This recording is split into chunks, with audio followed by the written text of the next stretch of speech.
Welcome back. Welcome to the Premier Mindset by Premier Performance LLC. I'm your host, Trent Mailer, LCSW, licensed clinical therapist and performance coach, and this is episode 73. There's a question that most high-performing athletes never ask themselves because the answer is uncomfortable. What if the thing that made you successful is also the thing keeping you from growing? What if the discipline, the early mornings, the endless training sessions, the constant pursuit of improvement, and the obsession with getting better are not always coming from strength? What if sometimes they're coming from a place you do not want to look at? Because there is a difference between loving your sport and needing your sport. There's a difference between pursuing greatness and using greatness as a place to hide. And that is what we are talking about today. Because there are athletes who do not just play sports, they disappear into them. They use training, competition, achievement, and constant improvement as a way to avoid emotions, uncertainty, insecurity, fear, stress, and parts of themselves they have never fully confronted. The difficult part is that this does not always look like a problem. Sometimes it looks exactly like what everyone around you celebrates. It looks like commitment. It looks like discipline.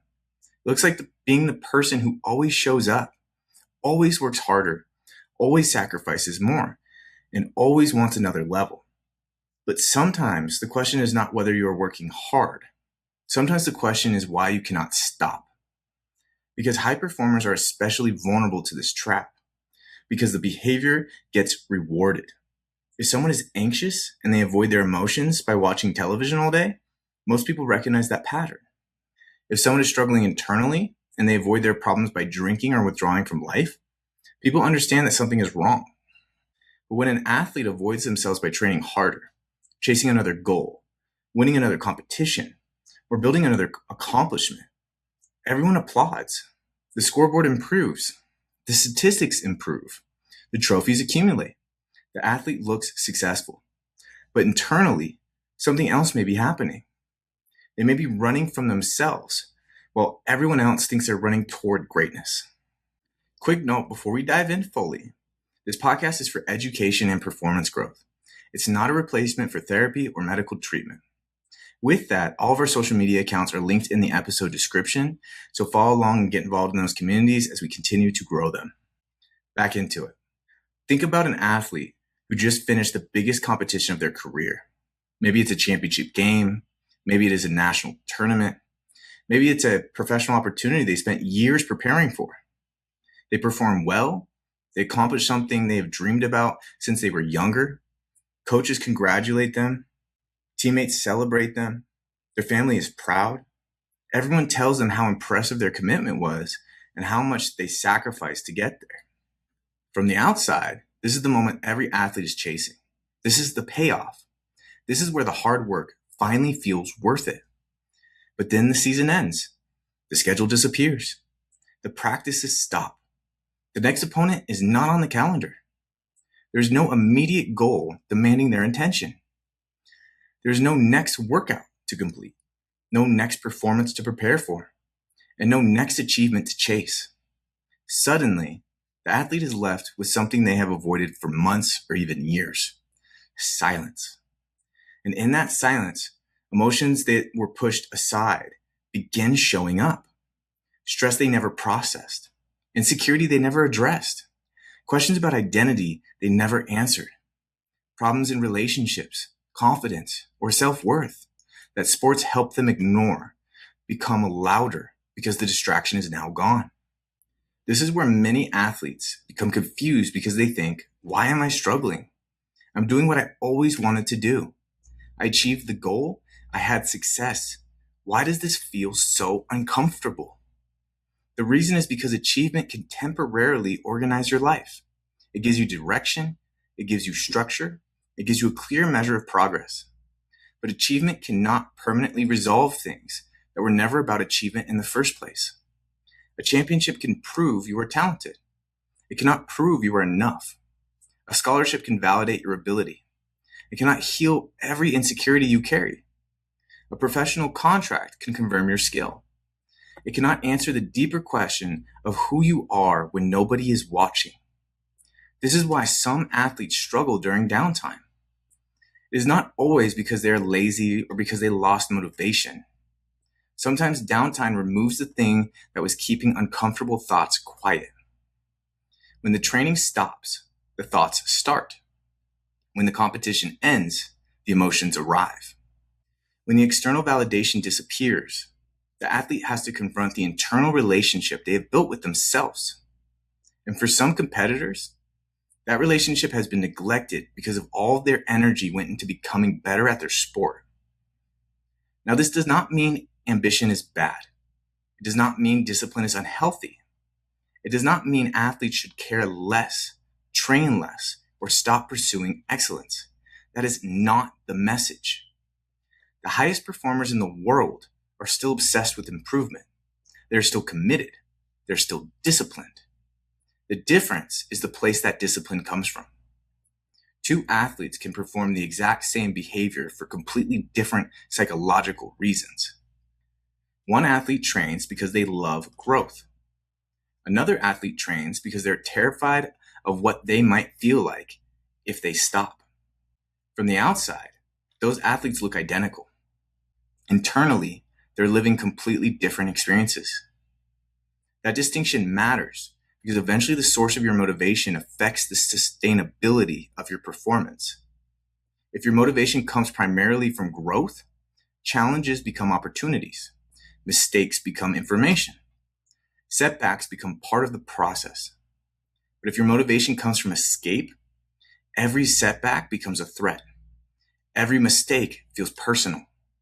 Every failure feels like exposure. The athlete is no longer just asking, what can I learn from this? They're secretly asking, what does this say about me? And when every performance carries the weight of proving your worth, even success becomes exhausting. One of the biggest challenges for athletes is recognizing productive avoidance. This is when you use productive behaviors to avoid uncomfortable internal experiences. You're not avoiding by doing nothing. You're avoiding by doing everything. You stay busy because being busy feels safer than slowing down. You chase another goal because the current one did not provide the fulfillment you expected. You immediately move to the next challenge because sitting with yourself feels more difficult than pushing forward. And because the world rewards productivity, you may never realize you are avoiding anything at all. This is where I want to start with simple self-reflection audit. Not a judgment, not a criticism, just an honest assessment of your relationship with your sport. Ask yourself, what emotions show up when I cannot train? What thoughts become louder when sports become quieter? What problems do I suddenly notice when I do not have a competition to prepare for? Am I building myself through this process, or am I hiding myself inside the routine? Those questions are not designed to make you feel guilty about loving your sport. They're designed to help you understand yourself at a deeper level. Because the goal is not to remove sports from your life. The goal is to make sure sports are serving you instead of controlling you. Your sport should be a place where you express who you are, not the only place where you feel valuable. It should be an extension of your identity, not the entire foundation holding it together. The strongest competitors are not the ones who need their sport to feel complete. They're the ones who know themselves deeply enough that their sport becomes a powerful expression of who they already are. Another question I want you to consider is the difference between I want to improve and I need to improve. Those words sound similar, but psychologically, they're very different. I want to improve comes from curiosity, commitment, and growth. It says, I see what I am capable of becoming, and I want to develop that potential. But I need to improve can sometimes come from fear. It says, if I do not improve, maybe I'm not enough. One creates energy, the other creates pressure. One allows you to compete freely. The other makes every performance feel like a test of your identity. This is where identity separation becomes critical. You have to begin separating who you are from what you accomplish. You are an athlete, but you are not only an athlete. You compete, but you're not only a result. You have discipline, resilience, leadership, courage, commitment, and character that exists beyond the scoreboard. The more you build awareness around that, the more freedom you create inside competition. Because when your identity is secure, you do not have to desperately protect every result. You can compete aggressively while still understanding that one performance does not define you. The most dangerous form of avoidance is the kind that gets rewarded. Because when running away looks like discipline, nobody questions it. The athlete gets praised, the results improve, the trophies accumulate, the careers move forward. But eventually, they discover they were building a successful career while avoiding an unsuccessful relationship with themselves. And that is a difficult realization, because the thing that helped them achieve everything may also be the thing that prevented them from becoming everything they could have been. The question every high performer eventually has to answer is not just how far can I go? It is, who am I becoming while I am getting there? Because success without self-awareness can create a dangerous situation. You can accomplish everything you thought you wanted and still feel like something is missing. You can reach the next level and realize you never learned how to be comfortable with yourself without the next level. And that is why this conversation matters. Not because sports are the problem. Sports are incredible. Competition changes people. Discipline changes people. Excellence changes people. But the greatest growth happens when you stop using achievement to escape yourself and start using achievement to express yourself. So before we go deeper into the identity side of this, I want you to sit with one question. When you remove the goals, the rankings, the recognition, the statistics, and the achievements, do you still know who you are? Because if the answer feels unclear, that does not mean something is wrong with you. It means there is work to do. And the athletes who are willing to do that work are the ones who eventually find a level of performance most competitors never reach. Because they're no longer running from something inside themselves. They're building from it. The reason this pattern becomes so difficult to change is because eventually the sport is no longer just something you do. It becomes something you use to answer the question about yourself. Am I valuable? Am I respected? Am I enough? Am I important? And when your sport starts carrying those questions, every performance becomes heavier than it should be. A mistake is no longer just a mistake. A bad game is no longer just a bad game. A setback becomes a threat to the version of yourself you have spent years building. This is where identity fusion begins to develop. Identity fusion happens when the separation between who you are and what you do starts disappearing. The athlete does not simply think, I had a bad performance. They think, I am a failure. They do not think, I made an error. Instead, they think, I am the person who makes errors. The event and the identity become connected. And suddenly, every challenge in sport feels like a challenge to their entire existence. And this is why some athletes struggle after success just as much as they struggle after failure. People assume the hardest moments are when things are going badly. And sometimes they are. But sometimes the most difficult moments come after accomplishing something because achievement creates a new problem. The athlete reaches the goal they thought would finally make them feel secure. And then they realize the insecurity is still there. The scholarship comes in, but the fear remains. The starting position is earned, but the pressure increases. The championship is won, but the question quietly returns. What do I have to do next to keep proving myself? That is the trap of achievement-based identity. Success becomes less like a celebration and more like a temporary relief. The athlete is not enjoying the accomplishment. They're immediately protecting it. They're thinking about what happens if they lose it. What happens if another athlete takes their position? What happens if they are not the best anymore? What happens if people stop recognizing them? Instead of success creating confidence, success creates something they now feel responsible for constantly defending. I want you to picture a team meeting after a difficult loss. The room is quiet. Everyone is frustrated. The coaches have watched the film, identified areas where the team can improve, and the goal is not to blame anyone. The goal is development. The coach starts talking about execution, decision-making, and adjustments that need to happen moving forward.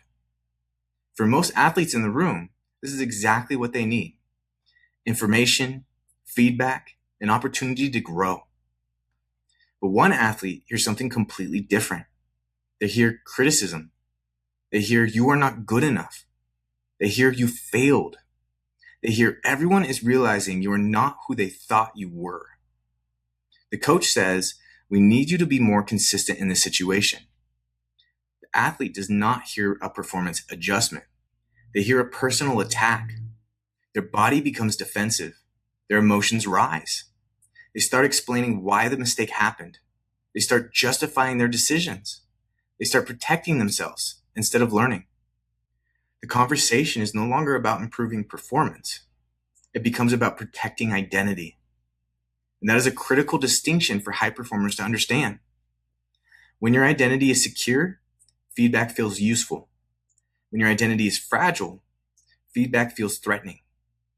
The same words can create completely different reactions depending on what they mean internally. One athlete hears, here's how you can improve. The other athlete hears, here's evidence that you are not enough. The difference is not the feedback. The difference is the relationship the athlete has with themselves. This is why some competitors fear losing their role more than they fear losing games.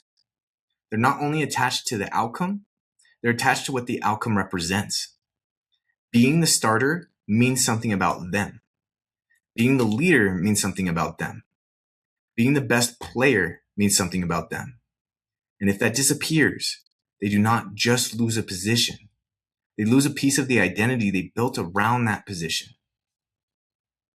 Now, this does not mean athletes should not care about their role. Great competitors care deeply. They want responsibility. They want to contribute. They want to earn trust. That is healthy. The problem happens when your role becomes the only evidence you have that you matter. Because then you are no longer competing from confidence. You're competing from fear.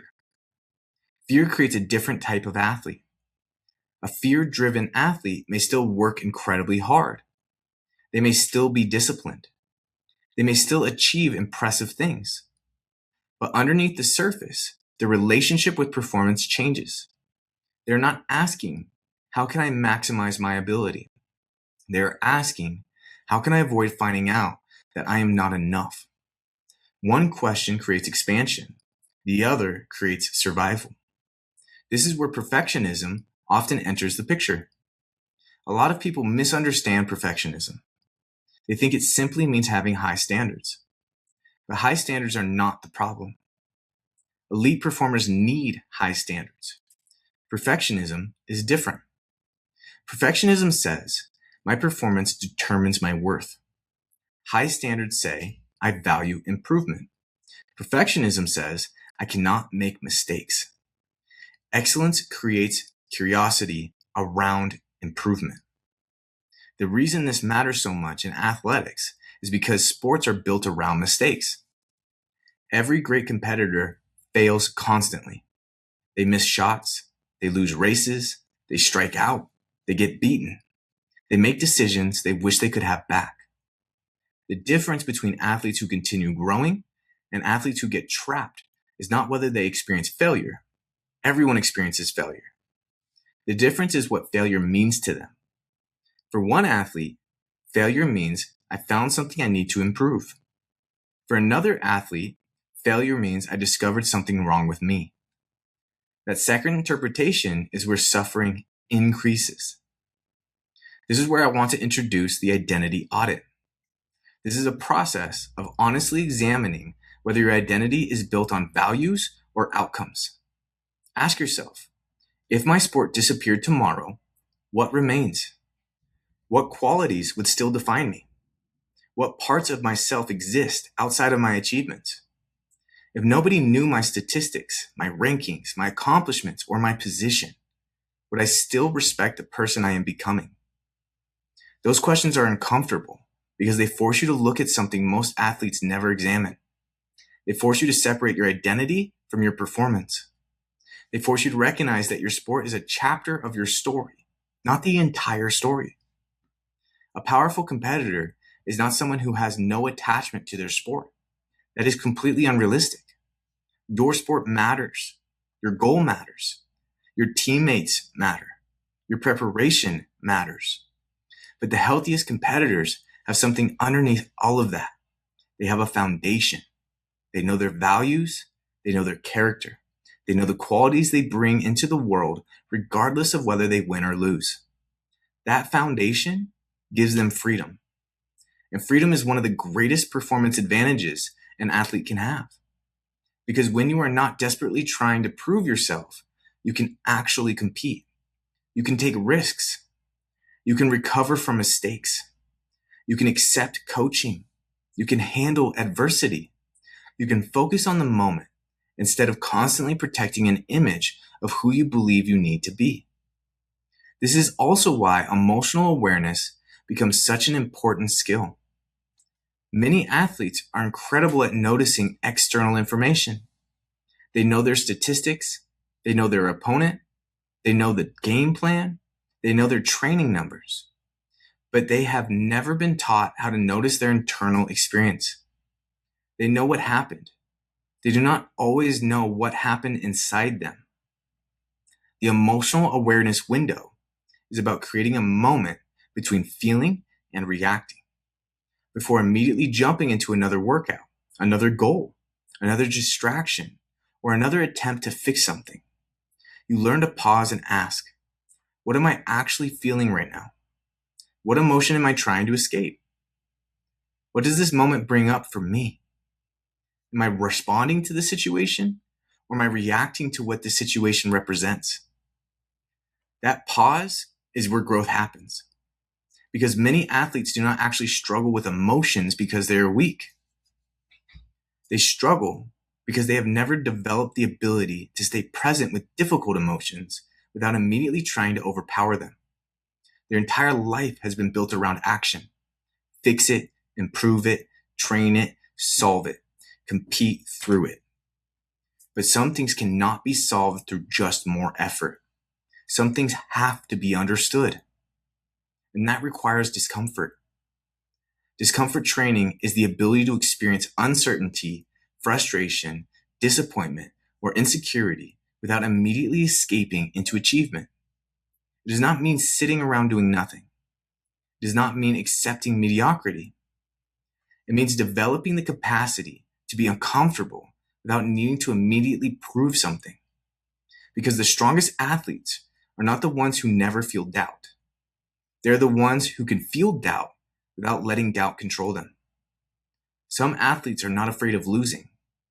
They're afraid of discovering who they are without winning. And when your identity depends on your performance, every mistake feels bigger than a mistake. It feels like evidence against you. It feels like confirmation of the fear you have been trying to outrun for years. But the moment you separate yourself from your results, failure changes. It becomes information instead of a verdict. That is the shift high performers have to make. You cannot build sustainable greatness while constantly needing achievement to reassure you that you belong. Eventually, the pressure becomes too heavy. Eventually, the thing that motivated you starts controlling you.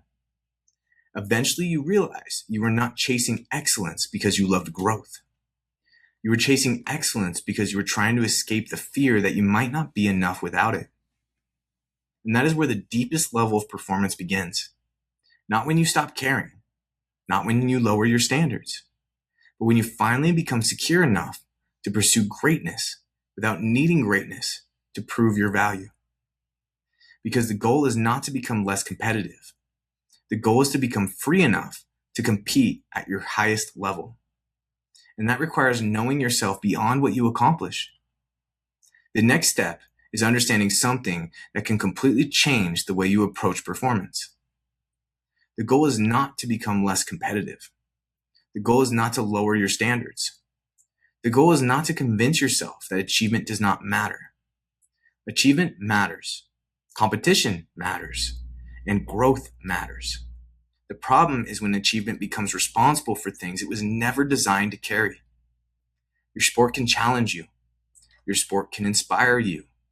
Your sport can bring out the best parts of you. But your sport was never meant to be the only place where you feel valuable, confident, or whole. Because when you depend on achievement to regulate your emotions, you create a cycle that eventually becomes exhausting. You feel uncertain, so you train harder. You feel insecure, so you chase another accomplishment. You feel uncomfortable, so you set another goal. You feel lost, so you throw yourself into the next competition. And from the outside, everyone sees commitment. Everyone sees discipline. Everyone sees someone who is willing to do what others are not willing to do. But internally, you may not be moving towards something. You may be running away from something. This is where high performers have to become incredibly honest with themselves, because the same behavior can come from completely different psychological places. Two athletes can wake up at 5 a.m. every morning, train for 3 hours, sacrifice weekends, and obsess over improvement. From the outside, their behavior looks identical. But internally, one of those athletes may be saying, "I love seeing what I am capable of becoming." The other may be saying, "If I stop improving, I'm afraid I won't be enough." Same actions, completely different foundation. That distinction matters because sustainable excellence is built on a foundation that can handle pressure. If your motivation is built primarily on escaping discomfort, eventually the discomfort catches up. You can run faster. You can become stronger. You can win more games. You can collect more accomplishments. But you cannot permanently outrun yourself. The parts of you that you avoid do not disappear because you have become successful. In many cases, they become louder because success removes the distractions that were keeping you from noticing them. A major reason this happens is because the human nervous system naturally searches for ways to reduce uncertainty. When an athlete feels anxious, overwhelmed, insecure, or emotionally unsettled, the brain looks for something predictable, something controllable, something measurable. Sports provide all of those things. There's a workout plan, there's a schedule, there are statistics, there are goals, there are drills to complete, there are improvements to chase. The uncertainty of life can feel overwhelming, but the uncertainty of competition feels familiar. That is why some athletes struggle most when things slow down. It's not because they dislike rest. It's because rest removes the structure they have used to regulate themselves. When the training stops, the emotions they have been outrunning finally have room to reappear. The frustration they never processed. The fear they never acknowledged. The insecurity they buried underneath achievement. The questions they avoided because they were too busy chasing the next milestone. This is where a tool like pause before pursuit becomes essential. High performers often move so quickly into action that they never create space to understand what is driving the action. Before immediately responding with another goal, another workout, another achievement, another project, there has to be a moment where you ask yourself, what am I actually trying to solve right now? That question is powerful because not every problem needs more effort. Sometimes the problem requires awareness. Sometimes the answer is not another hour of training. Sometimes the answer is understanding why you feel like you need another hour of training. The pause is not weakness. The pause is not laziness. The pause is where you gather information about yourself before deciding what action actually serves you. Elite performers are not people who never experience discomfort. They're people who have developed the ability to experience discomfort without immediately needing to escape it. That is a major difference. A person who cannot tolerate discomfort will constantly chase relief. A person who can tolerate discomfort can make decisions based on purpose. Think about the difference between those two mindsets. One athlete misses a goal and immediately thinks, I need to work harder because I'm falling behind. Another athlete misses a goal and thinks, I need to understand what happened, adjust my process, and continue improving. Both athletes are committed. Both athletes care. But one is reacting from threat, while the other is responding from growth. This is where emotional awareness becomes a performance skill. Many athletes have been trained to ignore emotions because they believe emotions make them weak. They think the strongest competitors are the ones who never feel fear, never feel doubt, never feel frustration. But that is not emotional strength. Emotional strength is recognizing what you feel without allowing that emotion to control your behavior. An athlete who can say, "I feel disappointed right now," is more dangerous than an athlete who says, "I shouldn't feel disappointed." An athlete who can say, "I feel insecure after this setback," is more capable of growth than an athlete who immediately covers insecurity with anger, overtraining, or another achievement. Awareness creates choice. Avoidance removes choice. This is where the why behind the why exercise becomes incredibly valuable. Because many athletes know what they want. They know the goal. They know the outcome. They know the dream. But they've never truly examined why it matters so much to them. Take something simple. I want to become a professional athlete. Why? Because I love competing. Why do you love competing? Because I love testing myself. Why do you love testing yourself? Because I love growth. Why does growth matter to you? And you keep going. You continue asking why until you reach the deeper driver underneath the goal. Sometimes you discover something powerful. You discover that your goal is connected to passion, purpose, contribution, and personal growth. That is a healthy foundation. But sometimes you discover something else. Sometimes underneath the goal is a belief that says, if I accomplish this, then I'll feel like I matter. That is not a motivation problem. That is an identity problem. The goal is not to eliminate the part of yourself. It is to understand it.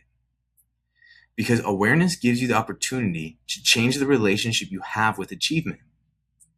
Instead of saying, I need success so I can finally become enough, you begin saying, I am enough. And because I value growth, I choose to pursue success. That difference changes everything. One of the biggest lessons I have learned personally is that productivity itself can become a hiding place. And this does not only apply to athletes. It applies to anyone who is driven. There have been moments where building, creating, working, improving, and constantly pushing toward the next objective felt like the right thing to do. And sometimes it was. Growth requires effort. Progress requires commitment. But there were also moments where I had to recognize that staying constantly busy can sometimes prevent you from sitting with uncertainty, reflecting, or asking harder questions. Because productivity feels productive. That is what makes it difficult to recognize. Nobody questions someone who is working hard. Nobody questions someone who is improving. Nobody questions someone who is chasing excellence. But even positive behaviors can become unhealthy when they're being used to avoid something important. The question is not, am I working hard? The question is, why am I working hard? That is where the difference exists. This is also why recovery becomes such an important part of elite performance. Many athletes struggle with the idea of recovery because they associate slowing down with falling behind. They believe that if they are not constantly improving, someone else is passing them. They believe that if they are not producing, they're losing their edge. But recovery is not avoidance. Avoidance is running away from something you need to face. Recovery is intentionally creating space so you can perform at a higher level. Those are completely different. The recovery without guilt framework is about changing the way you view rest. Rest is not the opposite of ambition. Rest protects ambition. Reflection is not the opposite of progress. Reflection improves progress. Recovery allows your nervous system to process, adapt, and prepare. An athlete who never recovers is not always the most committed athlete. Sometimes they're the athlete who's not learned how to trust the process without constantly forcing the process. The highest performers understand that there are seasons of intensity and seasons of restoration. They know that pushing harder is not always the answer. Sometimes the most disciplined decision is to step back, evaluate, recover, and return with greater clarity. Because ultimately, the strongest athletes are not the ones who need their sport to survive emotionally. They're the ones who have built themselves deeply enough that their sport becomes an expression of who they already are. That is the transformation. You stop using sports to escape yourself, and you start using sports to express yourself. And when that happens, your performance changes because your relationship with performance changes. You're no longer competing because you're trying to prove that you matter.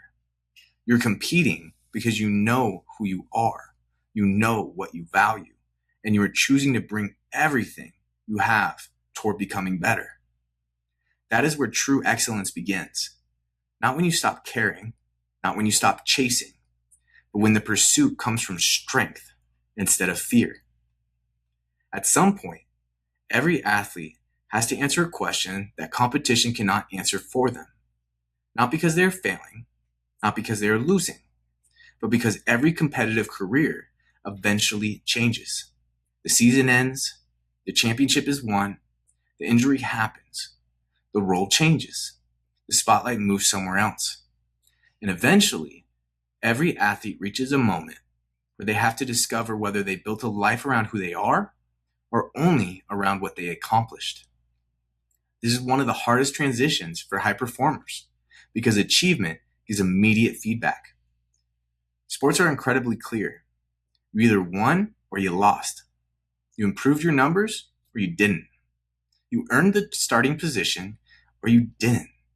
You reached the next level or you never got there. The scoreboard gives you information. It gives you direction. It gives you something to chase. But life outside competition is not always that clear. There's no scoreboard telling you if you're becoming the person you want to become. There's no statistic measuring whether you are becoming more patient, more emotionally mature, more self-aware, or more aligned with your values. There's no championship ring for becoming someone who can handle adversity with perspective. There's no trophy for learning how to sit with uncertainty instead of immediately escaping into achievement.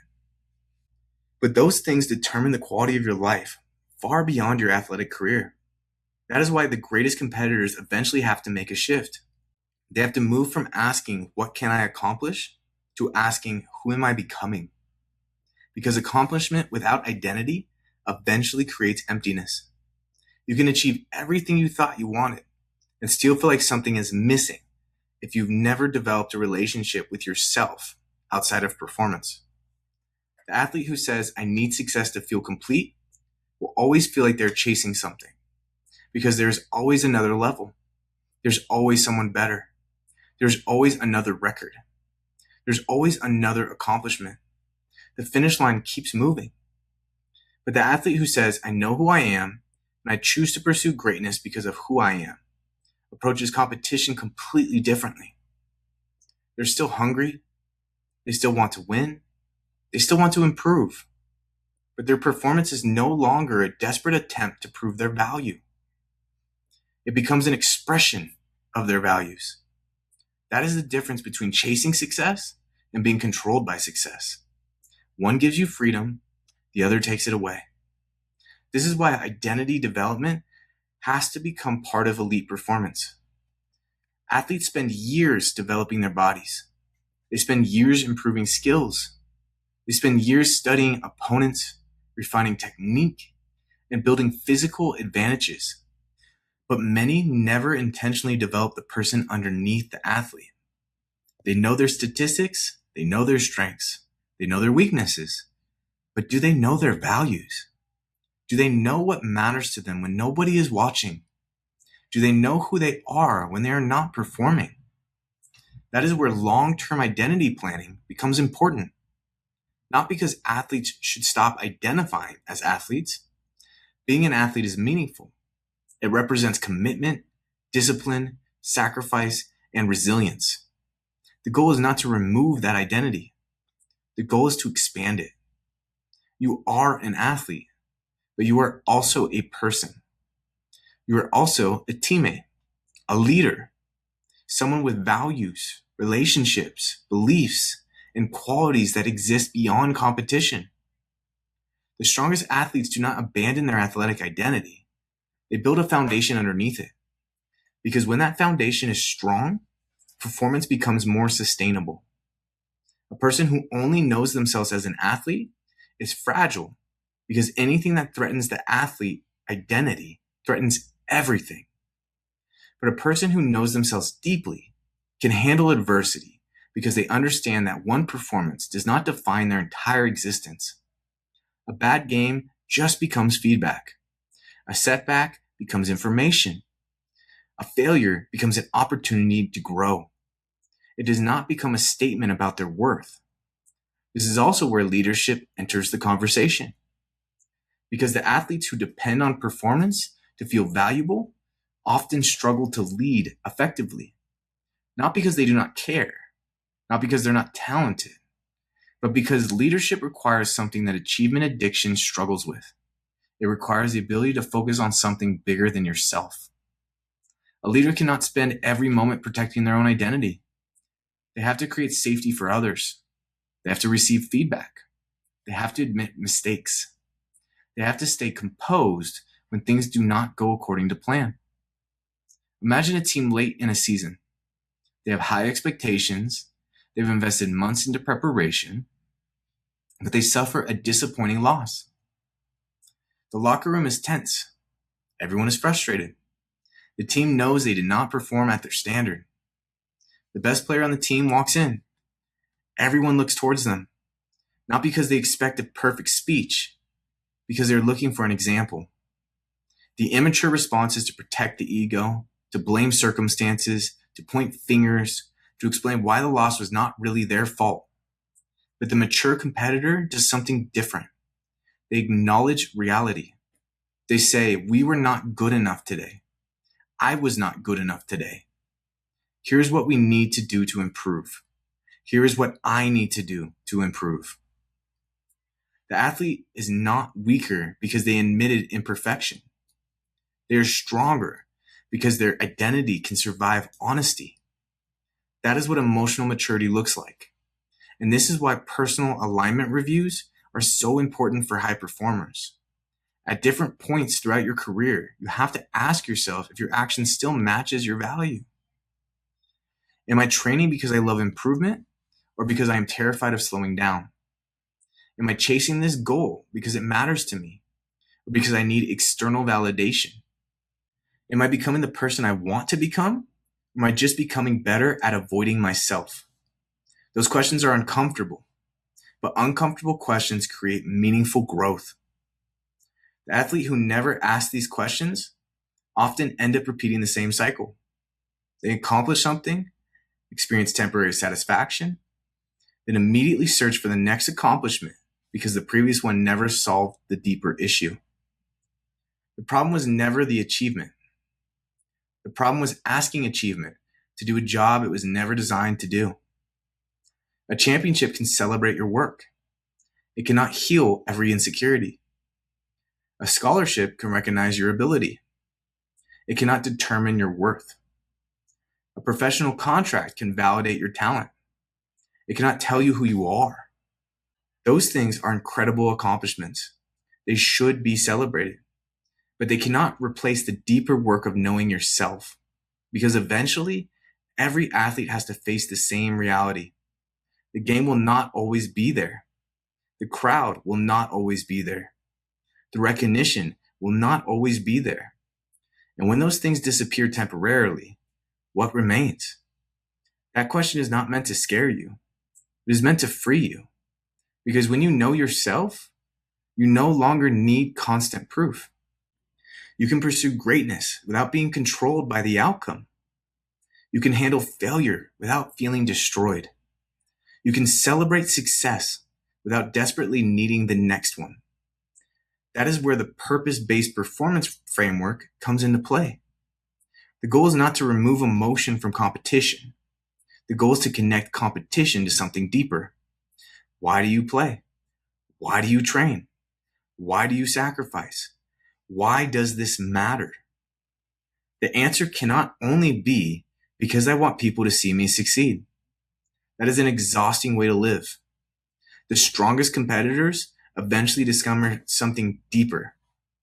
They compete because they love the process. They compete because they value growth. They compete because they want to challenge themselves. They compete because becoming better matters to them, even when nobody is watching. That is sustainable excellence. And maybe the most important conversation an athlete can have is not with a coach, not with a teammate, not with an opponent. It's the conversation they have with themselves, the self-leadership conversation, the ability to sit down and honestly ask, am I becoming the person I want to become? Is my pursuit making me better, or is it just keeping me distracted? Am I using my talent to build something meaningful, or am I using my talent to avoid something important? Those conversations require courage, because sometimes the answer will challenge you. Sometimes you will realize you have been working hard for the wrong reasons. Sometimes you will recognize that what looked like discipline was actually fear. But that awareness is not failure. That awareness is the beginning of freedom. The greatest athletes are not the ones who never struggle with doubt, fear, insecurity, or uncertainty. Those things are being just human. The greatest athletes are the ones who are willing to face those things instead of constantly running from them. Because the truth is, you can run from yourself for a long time. You can hide inside training. You can hide inside achievement. You can hide inside the next goal. And people may even applaud you while you do it. That is what makes this trap so dangerous. The most dangerous form of avoidance is the kind that looks like success. Because eventually, there comes a moment when the trophies are on the shelf, the career is changing, and the external validation becomes quieter. And in that moment, the question is not, what did you accomplish? The question is, who did you become? Because the greatest tragedy is not that an athlete fails.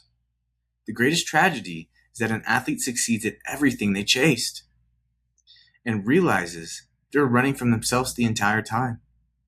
Because championships eventually end. Careers eventually change.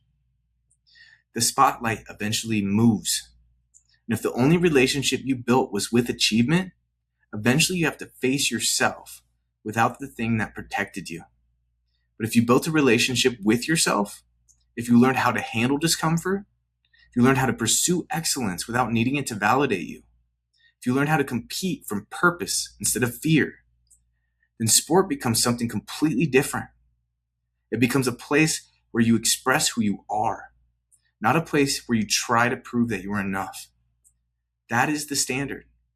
That is what separates athletes who simply achieve from athletes who truly become. And that is the work we focus on at Premier Performance, helping high performers develop the mindset, emotional regulation, identity awareness, and leadership skills required to sustain excellence at the highest level. Because performance optimization is not just about doing more. It's about understanding yourself deeply enough that your pursuit of greatness comes from strength instead of avoidance. Education can give you awareness, but awareness alone does not create transformation. Transformation requires accountability. It requires reflection. It requires being willing to challenge the patterns that have helped you succeed while also recognizing the patterns that may eventually hold you back. The athletes who separate themselves are not the ones who never struggle. They're the ones brave enough to face themselves. Because when you stop running from yourself, you finally become capable of becoming everything you were meant to be. Resilient minds, premier results. That is what we're building here with the Premier Mindset and here at Premier Performance. And as always, recognition is the first step. If you don't see it happening, you can't do anything about it, which is our goal in pointing these things out in these episodes. With that, this episode is meant to provide tools for performance, not to replace individualized therapy. If you're struggling with anxiety, burnout, or persistent stress, professional guidance is critical. At Premier Performance LLC, we work with high achievers to implement these strategies like these with precision, accountability, and results. I make it a point to give you actionable tools to find success in your life. So let me know if it's helping. I love staying connected with all of you. On top of that, if this episode impacts you, I want to know. Let me know how it does. If you liked it, if you hated it, if there's things that we could change. If you think someone in your life could benefit from hearing it, share it with them. On top of that, if you did benefit, leave a review. If you have questions, reach out and let us know. To reach out and connect, there are a few different ways to do that. You can first email me at tmailer@premierperformancereno.com. My last name spelled Mahler. You can reach me by phone via text or call at 775-561-0056. The Instagram or the TikTok both have the same names, which is premier_performance_Reno for both of those. The Facebook page and the LinkedIn page both have the same name as well, which is Premier Performance LLC for those two. The Twitter or the X account is at Premier Reno LLC. And then our website is www.premierperformancereno.com. So get involved, follow along in those communities as I put out social media content every single day. We have new podcast episodes coming out every single week. Next week, we're going to dive into why some locker rooms collapse despite being overly talented. This happens all of the time. We see teams going into preseason and think they're going to just sweep the board and win everything. And then they can barely squeak out a winning season. We're going to explain why. So you don't have to keep asking why this keeps happening, and you understand because you listen to our podcast. So if you got questions, reach out, let us know. If you want to work together, reach out and let us know. Otherwise, go be the best you can be. Put yourself in uncomfortable spots on purpose and watch yourself grow. If there's anything I can do to help, say the word. Otherwise, be the best you can be, and I will see you next week. Have a good one.